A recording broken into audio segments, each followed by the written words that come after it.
Hey everyone, this is Jane with Barlow Herbal, and happy Sunday, October 6th of 2024. Now I had a really beautiful week because I had the opportunity to jump into a wellness retreat kind of last minute. My niece, her husband, and their 12-year-old daughter invited me. I guess there was one spot that opened up last minute, and when something feels right, I like to be spontaneous, especially when it comes to something like a wellness retreat, right? So I flew all the way to the West Coast or East Coast. East Coast. I'm in Utah, so it was a big trip. Flew to Boston, took a bus, took a ferry out to Martha's Vineyard. I've never been there, and this retreat was held in this house. There were 30 people there. That were attending, and I shared a room with two other people, which alone kind of gets you out of your comfort zone. At least for me, it does. You get into this habit, I think, when you travel and you like your space and you like your stuff just right in the bathroom, and this whole wellness retreat actually pushed me out of my comfort zone, and I found it to be absolutely amazing. The things that I did that were uncomfortable, we did 2 mornings, we did a cold plunge in the Atlantic Ocean, and I just was like, I'm just going to do this regardless of how uncomfortable and how nice it'd be to sit with my warm cup of tea every morning like I do, because they were sunrise cold plunges in the ocean, no less. But it was a wonderful connection with like-minded people. The food was amazing. They had hired 2 chefs, and they came in and they just made local, seasonal, just beautiful food. And we did a cacao ceremony. We did some yoga flow. We had a few lectures on different health things. It was just very awesome and rejuvenating. And of course, as you have all this time to get there, my journaling this week consisted of my phone. So in the notes section, what I did on the way there is I finished a book that I'd been reading of David Icke's, and it was wonderful and awesome. Then I had this beautiful experience, and on the way back, I thought, I think I'm just going to journal some of my thoughts. And I did have my journal with me, but it was tucked away in the overhead bin, and I hadn't thought to get it out. And so I just pulled up my phone and I started writing in the notes. So I wrote a few notes here that I kind of wanted to share with you, and let's just kind of see where the conversation takes us. And then later, the very end of the week when I was back, I wrote out some ideas that go along with the notes I took. So what this whole thing that I went to, and then reading the book on the way there, what this really spurred in me is, I wrote this at the top of the note: truly exiting the matrix. So think about what that might mean for you. Okay, so as I read through this, maybe put yourself in these situations with these questions. So when I wrote that, the first thing I said is, what does that really mean? And then I answered the question, simply being aware of it. That's what it meant for me in that moment. And then I wrote, how does that change what I do, say, react, respond to everything and everyone? So if I'm aware that a lot of what we experience is maybe an illusion, maybe it's control, maybe it's a distraction. If I am aware of this, and aware of all of these things, how does that change the way I walk through the world? The things that I say to people, the things that I do, how I interact with the world, how does that change? To me, that felt really profound. And then I said this: what do I do to remind myself while I'm here in this human body to keep myself sane, calm, centered, and strong? It's like, okay, sometimes when you peel back a layer of a knowing and an awareness, it can be kind of jarring, I think, for most of us, because the layers of programming are so deep, and some of them we have come to cherish. Some of our traditions and our cultures, we don't have to throw any of those away. None of them. In fact, I believe, from the perspective that I have and the way that I've walked through life, especially with the parents that I was born with, I believe it gave me a pretty solid base and a real true deep appreciation for these beautiful traditions and cultures and this experience that we get to enjoy. So what I wrote here, in answer to that question of what can I do to remind myself while I'm here in this human body to keep sane, calm, centered, and happy. And then I wrote this: find ways to remind myself simple things. It does not have to be complicated. And I think that that's part of the human condition and the human overthink. We love to complicate everything. And if you really think about it, it's really simple. It's simple, it's beautiful. It's like I always like to say, vibrant health is simple, and yet we complicate it. We first one thing's good, and then the next day it's bad. Then this comes up, and then it's bad. There are simple truths and that tie to nature, especially when it comes to our biology, but I believe when it also comes to our consciousness. And this is the path that I have found myself on really, really strongly, is the path of a higher consciousness, because that describes the spirit and the soul and the being that I consider myself to be. This is just a vehicle to take me through it, this human body. And the same thing. In fact, when I was in the ocean with my niece, she's a lovely, lovely human, and she does jujitsu, so she's very fit. She's 42, so she's the same age as my son. And we were kind of talking about some of this stuff, and I said, isn't it so fun that you got this sporty little model to take you through this earthly lifetime? And here's the thing: I think that we can put our body into a sporty little model no matter where we are. So we need to really look at this as a vehicle in the most base, simple terms. And I don't mean to disrespect anything or anyone, but that's just a little bit of a metaphor. So then I wrote this question: can I truly be happy? And when you start to really sit and journal these things and read things that open and expand your mind, and some of them kind of take you seriously out of a comfort zone. Like, I remember in 2020 when the world kind of went a little bit nuts, and I could see exactly what was happening. And it was, of course, because of my upbringing and all the things that I had avoided and seen all throughout the years, the decades as I've been going through life.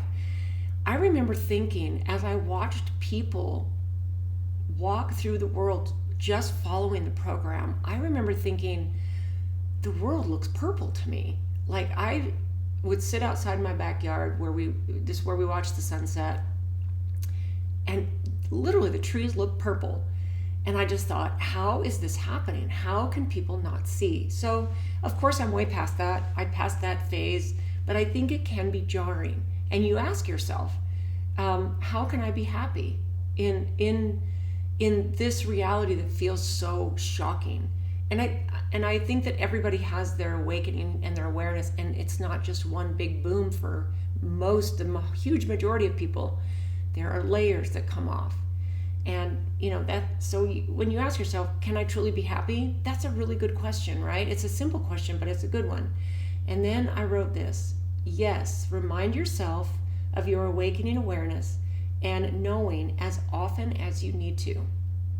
Just simply I just need to remind myself. This is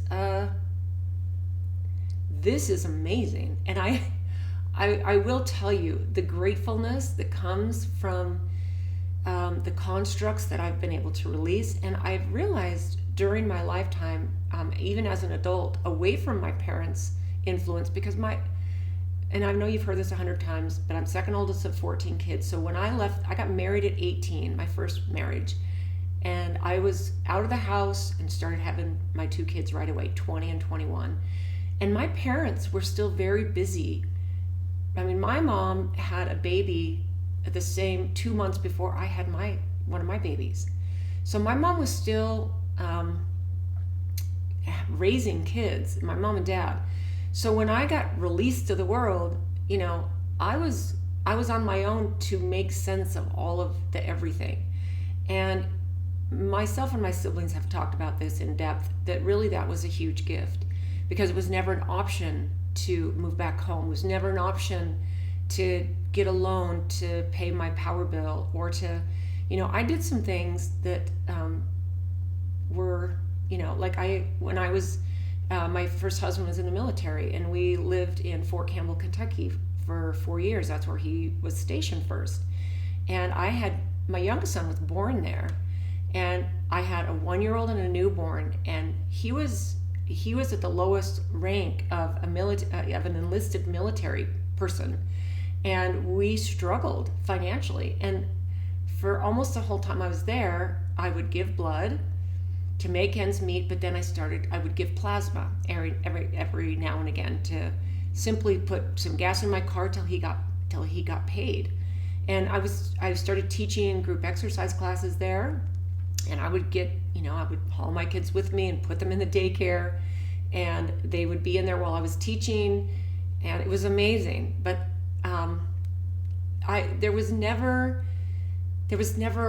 a bailout from my parents, and I never expected it, and I never felt bad, or I never felt like, aren't your parents supposed to help you? But I'm telling you, when you figure things out like that as an adult, and you figure it out pretty quickly, life is very different. And I personally believe that that's how it's supposed to be. And I never felt like I was thrown to the wind and neglected. And me and my siblings talk about this all the time, for how many of us there were, and the job my parents had to do to simply put food on the table and keep us clothed, and all the skills they taught us, and the fact that we didn't ever feel neglected, was an amazing feat that they accomplished. And I felt like it gave, it let me have my own mistakes, and it gave me this huge gift through life. And I got to make some big mistakes. I always stayed true to my health roots with my, what mostly my dad taught me about that. My mom was, of course, right aboard with it, but that to me is, I just need to remind myself, and of the awareness that I'm grateful to have, because I had a lot of layers peel off in 2020 as well. I can say, I knew what was happening, but then it didn't necessarily mean I know everything. In fact, I still don't. I think that's part of the whole process, is higher enlightenment, higher consciousness, higher learning. And it actually makes being present and walking through this experience so much better. I've had a rough year this year. 2024 started way rough, and I wouldn't want to do it again. And it's not, the thing that we'll be wrapping up is not over, but I have reached a serious place of calmness, clarity. My heart still speeds up a little bit when I think about how this could finish, and but then it gives me an opportunity to go, okay, wait a minute. What is really happening here? And do you need to let it make you feel afraid or anxious? And in a way, there's a part of me that thinks, well, this is part of what I get to do here, is I get to have this thought drop in of this intense situation, and then I get to go, oh, you don't get to be here, because it doesn't change anything that's happening, except for the way I get to be present and the vibrational frequency of emotion that I put out. And that's where the power is. That's where the power is. When I realize, oh, this frequency, this emotion of fear for a second, or anxiety, which we all get, but then you get to this really clear point where it only has to sit with you for a minute before your simple awareness of it all goes, oh, I don't have to have that. And the only person it's affecting me in a negative is really me right now. But we are energetic beings, and how we vibrate ripples out. So if I have a moment of anxiety, I now at this point go, okay, all right, that's fair, that's real for me in this second moment. And then I get to flick it away. And then I get to go, I'm going to go higher. I'm going to just be present and be in love right now. And I'm telling you, in fact, I get a little goosebumps right there, because that's a truth bomb. When you feel a truth, when you hear something that feels true, even if it comes out of your own mouth, it's pretty amazing. So then, of course, let me go back to this. Can I truly be happy? Yes, remind yourself of your awakening awareness and knowing as often as you need to. Then I wrote this, and I think I've kind of expanded on it. The truth can be heavy, but what are the things I need to do to experience this life until the end of it? And then I wrote this, stay present and keep doing what you're doing.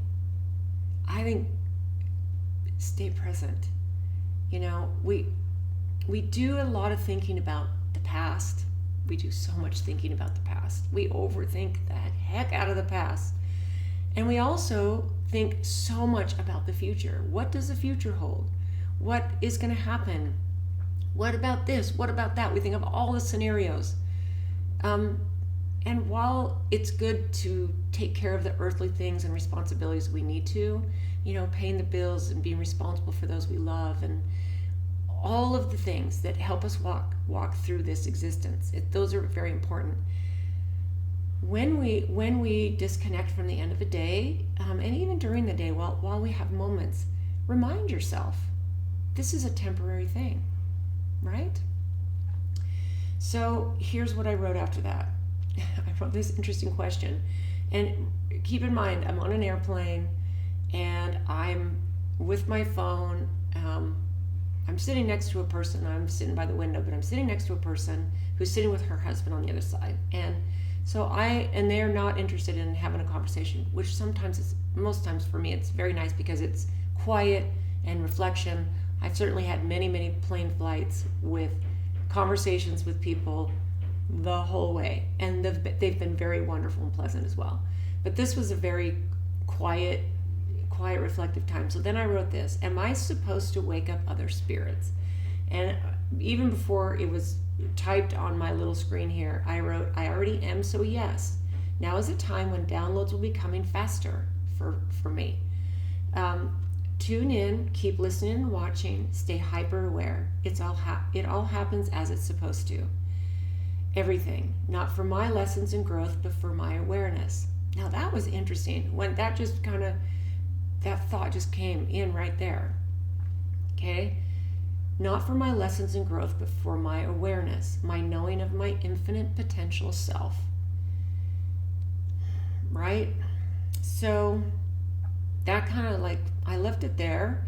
And then I came back about a half hour later, and I opened it up and I reread it. And then I thought, what were three main takeaways from my little experience in Massachusetts this last week? And one of the things that was really, kind of got hammered home, and this is something that I know that I think every human being could really help get grounded and centered and stay in a place of love and awareness, is to set your circadian rhythm. We have so much access to energy that we can stay up all night. Many of us stay up late. We will look at our phones right before we go to sleep, or our iPads, or our TVs, or whatever. We're getting that unnatural light. And your circadian rhythm is so important for everything, how this body functions so perfectly. We should literally watch the sunrise, and peeking up over wherever you live. I live in the mountainous place, so the sun comes up on one mountain range and sets on the other side of the valley in the other mountain range. And it's something that I've really been working on, because I'm always, what's going on for my day? I'll open up my laptop and it sits on my kitchen counter. I'm up early, I've got my little tea routine and my little supplement routine, and I kind of set the whole thing up for the morning. And so I half the time I open my email and look and see what's happening. And now I'm going to make a commitment to really sit with my morning tea as long as I can. I'm going to go out and sit in the, stand in the grass, and I have this little stone bench that faces the sun, faces the east where the sun comes up, and I'm going to, until there's snow on the ground, and there might be still moments when I can do that. It might be cold grass in the winter when I do that, but that is going to actually, they bring down melatonin levels when you get that early morning sunlight. And then in the evening, when the sun is setting, and of course in the winter it sets, especially, it depends maybe on where you live, but it sets a lot later, or a lot earlier in the winter. So we should be really rising with the sun and going to bed with the sun. And this sets our hormones, it sets our circadian rhythm. And I think that our sleep issues, our hormonal issues, this would solve a lot of problems. And this was really a beautiful lecture that and conversation that happened afterward at this retreat. And then I wrote 2 more sentences just to kind of think about. And actually this is where I'm going to leave it, because the extra notes I wrote, I think I'm going to save those for next week. The thought of losing it all, because, and this actually went along with all of these notes that I took on my phone, which it kind of, like I said, dropped in after I had taken a break. I thought, what is it that I could end these thoughts with? First was the circadian rhythm and how important that is for the rise in our awareness and our consciousness, not just for our biology, but if our biology is healthy and rested and nourished, then we can raise our awareness with so much peace and so much love. If we're so worried about the health our body's expressing, and maybe the disease we're having, and the lack of sleep, and all the stuff, it doesn't let us raise our consciousness, which for me, at the end of all this, and whenever it's my time to transition, I want to be, I feel ready now, honestly. But what I wrote here is the idea of losing it all, because I think that we've been programmed to think that there's lack and scarcity, and if we really start following and doing what makes us happy, healthy, whole, and a rise in consciousness, if we really start doing those things, well, what if I lose? What if I lose all my friends? What if I lose some of my family members? What if I lose my house? What if I lose the list goes on and on and on and on.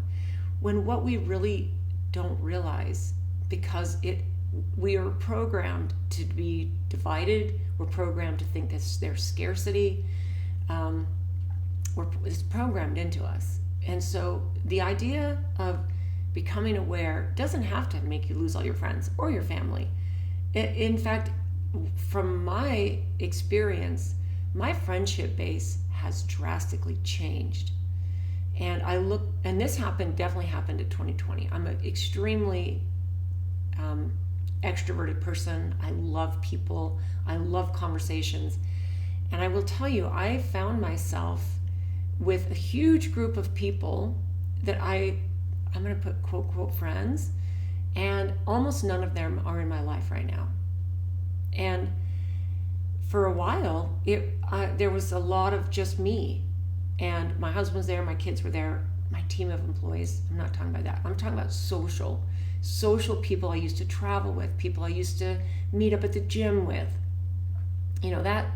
And there were some pangs of pain, like people who consciously took themselves out of my life. But most of the people that are not in my life anymore are ones that I let them fall away. I didn't say, hey, I'm not going to see you anymore, and I'm going to send you a text, we don't align anymore. I didn't do any of that. None of that.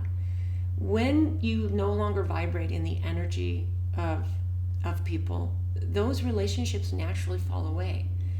And now some of the connections that I have are deep and authentic and real and beautiful. And I would not want it any other way. I can't imagine not having some of these people in my life. And for that, I am so grateful, because we're walking the path together. And I'm telling you, those people are out there. They might not be as many as you think. Or, I mean, my friendship circle is actually still fairly small. But it's okay. My heart just thinking about it is so happy, because I'm grateful. I'm grateful for these deep connections, because this is where you feel like you're home with your soul's connections. So the very last thing I wrote on my phone is continue to be a seeker. So I think that, we don't know what we don't know. And walking through this, peeling back the layers, should be looked at as an amazing adventure. What's my next adventure? And then when something kind of hard comes at you, and you hear something that, is devastating, like what happened this week in North Carolina, oh my goodness. Our compassion, our human hearts, our soul feels the pain of others. And one of the best things that we can do, besides if you're able to, if you're close and you're physically can be there to help, that's awesome. And if there's, places to donate, if that becomes available. But the best thing that we can do beyond being there physically and actually helping with finances, if you can, is to stay in a place of unconditional love, because then you're raising the frequency of the collective. And this is something I say all the time, because I think it's so important to remember. We need to remember that we are these bright lights of pure consciousness. In fact, one of the things I love to say is Christ consciousness. That is a pure, unconditional love. We're part of that, who we are. And if we can stay a seeker, keep seeking the truth for what feels true for you, we can walk through this being so present. And I believe that one at a time, we can affect other souls and other spirits that need to be released from the denseness of kind of the cage that we can find ourselves in. We are here to save ourselves. That's big, right? And that might be an uncomfortable thing for you to hear, and maybe that doesn't land right with you 100%, which is also okay. These are all my own journey opinions. So I hope you have a beautiful rest of your Sunday on this amazing fall day, October 6th. Wow, we're speeding toward the finish line of 2024. But let's take the moments and really be present, because it's too beautiful not to. Wherever you live, in fact, before I finish this, there's a new friend that I connected with at the end of May, with a group that I knew a couple in it, but I flew to this wasn't really a retreat, kind of, though, with a new group of friends, and now we're from all over, and now we connect on a Zoom call once a month. But one of the new friends that I met, his name is Johnny. He actually lives in North Carolina, right where all of this devastation and flooding happened. And what he does is, this is what he actually does, is he's a survival guide, and he teaches people how to survive on the land, all the skills, all the stuff. And there's been some communication from him on this group text that we're all a part of. And there are beautiful, beautiful things happening. The community, how human beings and the beautiful consciousness that's inside of us rally together, and how we help each other. Like, I'm telling you, if you just know that despite some of these hard, truly heavy things, there's always a reason to be happy, and always a reason to be grateful. And this is the place where we get to be present and rotating in higher vibrations as often as we can. let the hard thing drop in if it needs to. Really look at it and really feel it, and then release it. Just let it go past you. So I hope you have a beautiful week, second week in October, and may your life be present every single day this week. We'll see you next time.